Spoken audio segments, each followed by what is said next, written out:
We are starting our afternoon sessions. We are joined by Dr.Ralf Tonjes. He is an organ transplantation specialist. He is a researcher, scientist, and academic teacher at Paul Eldridge Institute and also a regulator of medicinal products. He will be presenting his slides online. So first of all, I would like to give my appreciation to the organizers and to Dr. Jaya Prakash. I'm deeply honored today to give a talk for the Temple of Consciousness and for the Conference on Science and Spirituality. The title of my talk for today is Organ Transplantation and Spirituality.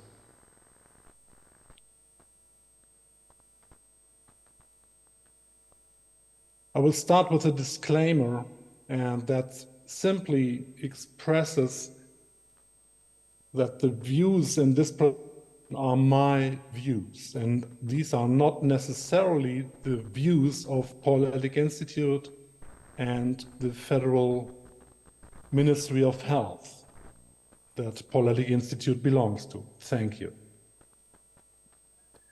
So my jobs and my background at Paul Ehrlich Institute are summarized here. First of all, you see that I'm involved in the regulation of medicinal products.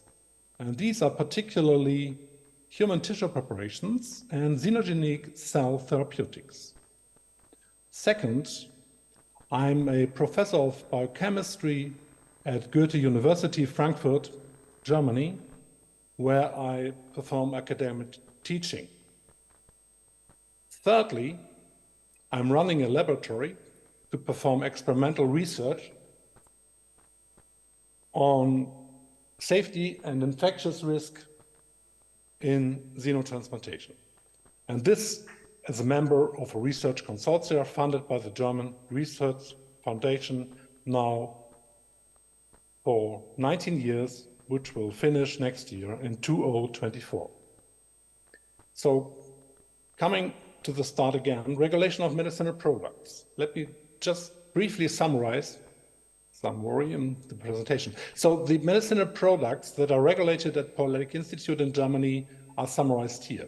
First of all, vaccines, including vector vaccines and DNA and RNA vaccines, such as Corona, SARS-CoV virus vaccines. Second, antibodies, including monoclonal antibodies. And thirdly, stem cells and gene and cell therapeutics. And last but not least, human tissues that are used as medicinal products. And these are called tissue preparations. And here you can see the advanced therapy medicinal products summarized as tissue engineering products and cell and gene therapeutics. So tissue preparations are medicinal products, and they are at Paul Ehrlich Institute because of a change of responsibility in the German Medicinal Products Act, because of the modification of the term Finished Medicinal Product Act, and because of the transformation of a European directive on tissues and cells. Now, tissue preparations as medicinal products need an authorization granted by the Paul Ehrlich Institute and based on the drug law, the German Medicinal Product Act. And you can see here some examples of tissues, human tissues, used as human tissue preparations. So like the cornea or any bone of the human body and heart valves.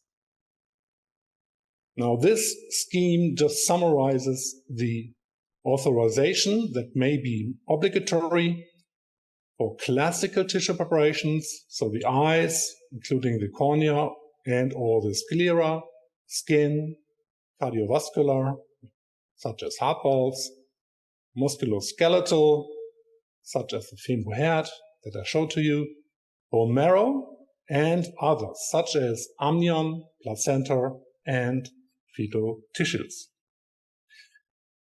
And again, cornea as an example that's shown here, the storage and transplantation. And this is a slide that I can show to you because by the courtesy of Dr. Luc Noel, who was at World Health Organization, he was in charge of human tissues. So cornea blindness concerns more than 10 million people in developing countries, and worldwide approximately 120,000 cornea transplantations are performed each year. Now, I will change the gears of my talk 5 times. Now, this is a second change of gear in the engine, and that shows you the transplantations of organs and tissues, and that started in the Middle Ages. Can you see here on the left side? Now, in clinical terms, the first transplantation was performed for the kidney in 1954. The first liver succeeded in 1963, such as the first lung as well, and the first pancreas was transplanted in 1966. Eventually, Christian Barnard in Kapstadt in South Africa succeeded to allotransplant from a human being to another human being, to the recipient, to the patient. He succeeded to transplant the first heart in 1967. Now, we are familiar with the waiting lists and the number of transplant and deaths. In this particular case, you see the graph for the United States of America. And just to summarize all these figures here, we can summarize that every 10 minutes, a new name is added to the US transplant waiting list. On average, 22 people die each day while waiting for a transplant. Again, this is valid for the United States of America. In Germany, the figures are less, obviously, and approximately 10,000 people in Germany are listed on the waiting list. So the next change of gears is given here, showing this slide. The human cell count and size distribution, that's a paper, that's a scientific publication that was released 2 weeks ago on September 18 in the Proceedings of the National Academy of Sciences. And just the summary of this publication. Again, please imagine we just leave organ transplantation. That was just a little glimpse to you. Data compiled to estimate cell mass, size, range, and cell count for some 1,200 cell groups, comprising the 400 major cell types, from the smallest red blood cells to the largest muscle fibers, across 60 tissues in a representative human being, such as statistically a male, body weight 70 kilograms, harbors or bears 36 by 10 to the 12 cells, which are almost 30 10 to the 9 red blood cells and 3.4 by 10 to the 9 white blood cells. A female, body weight 60 kilograms, statistically harbors or bears 28 by 10 to the 12 cells, which is obviously less than the male, and a 10-year-old child of 32 kilogram body weight bears 17 by 10 to the 12 cells. Now, the summary again. We look at the different cells in the human body: white blood cells, fibroblasts, endothelial, epithelial, and so on. And adipocytes, so they represent a large portion of this biomass you see here, the biomass, and the cell counts showed here under A. So again, these are trillions of cells in one human being, and much more than 1,200 differentiated cell groups in more than 60 differentiated tissues. And the 4 types of tissues are epithelial, connective, muscle, and nervous. So the differentiated organs I've summarized here: brain, bone marrow, gallbladder, heart, kidney, liver, lung, muscles, pancreas, spleen, stomach, intestines are underlined, I'll show you in a second, thyroid, thymus gland, urinary bladder, and reproductive organs. And the side aspect that I show here is that around 10 trillion bacteria live in the human large intestine. And these are data that will be honored. These are data from Dennis Kasper from Harvard Medical School, and he will receive in the next year, in 2024, the Paul Ehrlich and Ludwig Darmstädter Prize, and that was announced on the 19th of September, 2 weeks ago. So my conclusion on this publication is sophisticated life balance of quality and quantity in cells, tissues, and organs. And this, in my view, is associated with, and this has been indicated here today and during the conference a few times, this is associated with body, soul, and mind. Now, again, let's change gears. Body, mind, soul. Body, soul, mind. And here you can see in green the heart. Now, the aspect that I want to just state here is that many cultures consider the heart to be the location of the soul or the mind, the center of the human body. Modern natural sciences, however, downgrade it to a mere organic blood pump and simply a site of surgical interventions. And this is a reference of Wallner et al., published in 1993. The heart, location of the human soul, site of surgical intervention. Now, going that line a little bit further, another publication by Santoro et al. In Neurosurgery in 2009 was the anatomic location of the soul from the heart through the brain to the whole body and beyond. So these authors extend the location of the soul not only to the heart, but to the whole human body. Now, just a few associations and a few views and questions summarized here.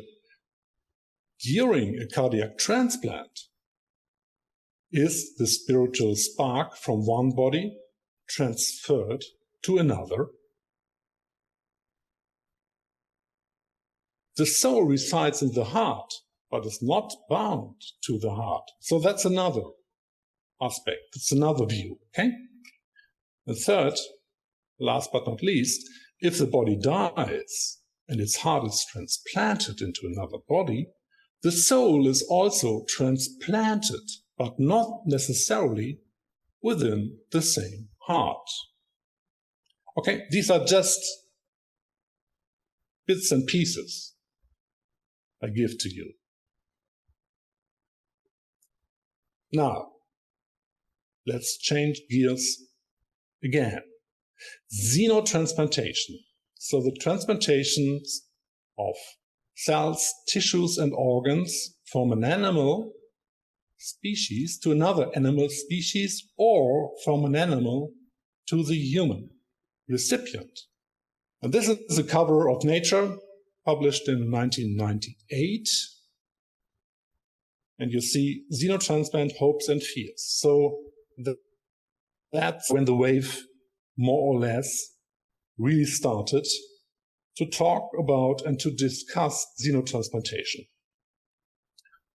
Kind of politically, in the European Parliament in January 2022, the question was, discussed what if xenotransplantation was the answer to the donor organ shortage. Since the first successful organ transplant in 1954, the procedure has become increasingly prevalent, revolutionizing the treatment of end-stage organ failure. And secondly, nevertheless, organ shortage remains a critical problem that could potentially be overcome by xenotransplantation, a promising alternative approach.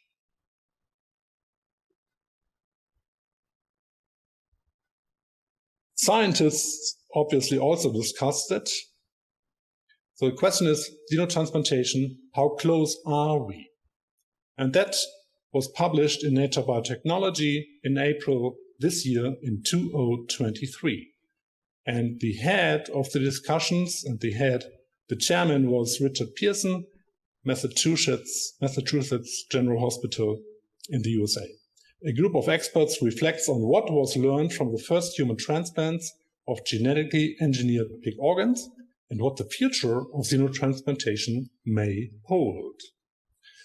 So now, looking a bit closer to xenotransplantation, problems. I don't like the word problems, and I just prefer the new term of Mark Zuckerberg, Facebook, or Meta. He called it dynamic challenges approximately 3 months ago during a public hearing. So first of all, the dynamic challenge is rejection, because the molecules of those animal tissues and cells and organs are so different, the immune system of the recipient, of the patient, will reject it in a few minutes to hours. Physiology definitely is different. Anatomy is different. And last but not least, infections show a clear risk.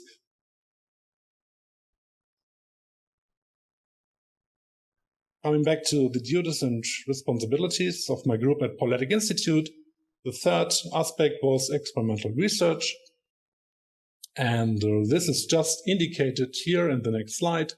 Now for almost 30 years, I had a focus on viruses that reside in the pig genome.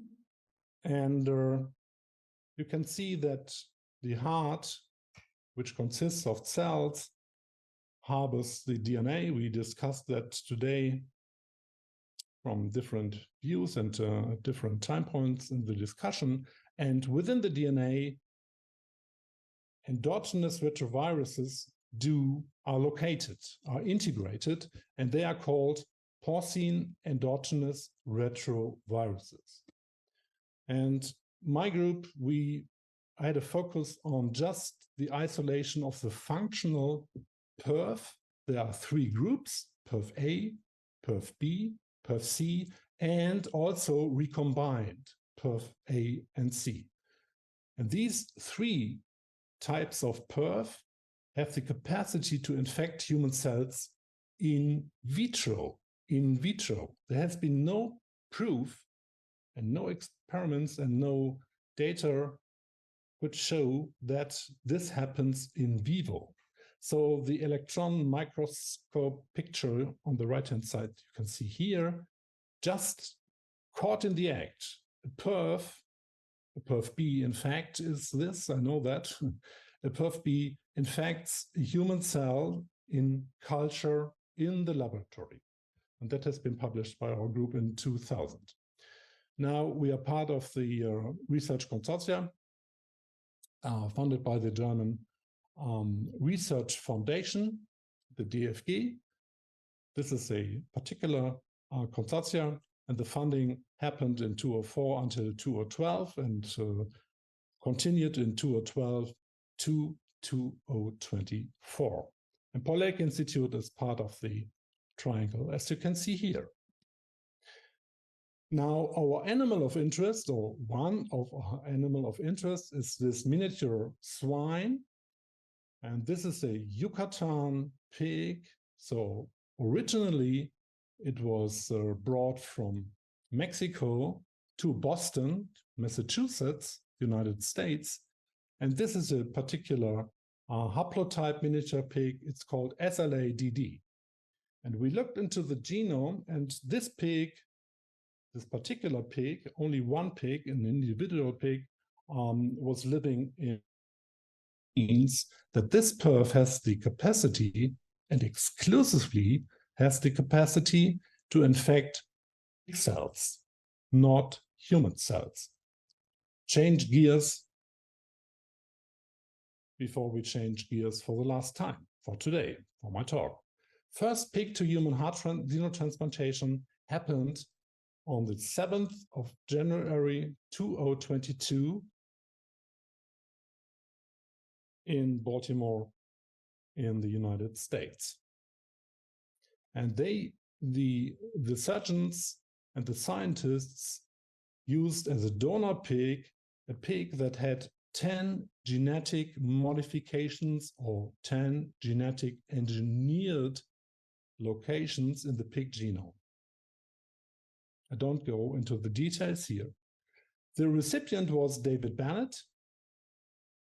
And David Bennett, he survived for exactly 60 days, 60 days, for 2 months, and he died on March 8, 2022. And this was definitely a world record.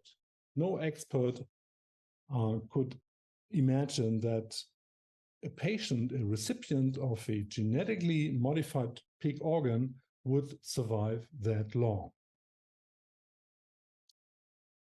In summer last year, 2022, there were also successful heart xenotransplant experiments in New York, at university in New York. In this particular surgeries, the pig heart, the same pig heart, was xenotransplanted to clinically dead human recipients, just to investigate how the donor organ behaves and functions in the human body. And on the 20th of September, so 2 weeks ago again, the second pig to human heart xenotransplantation was performed in the United States. And that has been published here, in this particular example, in New Scientist. So we are now looking and waiting for the data that will be published in the next time. So the conceptual illustration for pig farm, if xenotransplantation would work, if we need it, or if the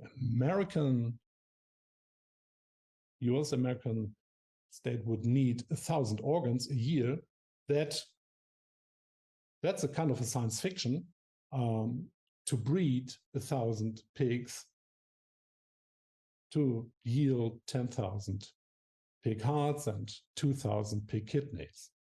And these 2 organs would be most probably and most likely would be the first organs to be xenotransplanted. Now, my last change of gears, looking at the genetic center. We talked about that and we discussed that this morning quite a few times. And I just used the term genetic center as to associate my view, and Thomas Ekström, he also focused on that this morning. My last slide. Nicholas Christakis, he works at Yale University in New Haven, Connecticut, USA.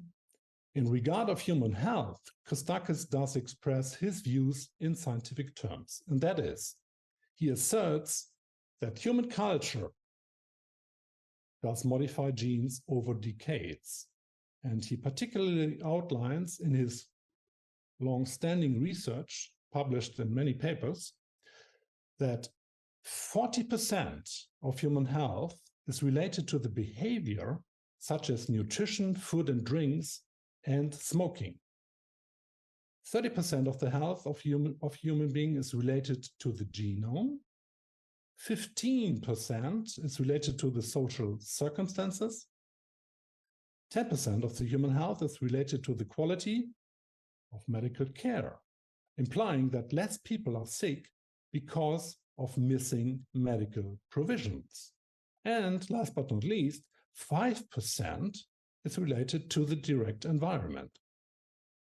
Just as an example, the epidemic phenomenon of adiposity and obesity is related to social factors, including the quality, composition, and the low or high prices of nutrients, as well as decreasing body movement and physical exercise, rather than the impact and the inheritance of single genes that are involved in fat metabolism.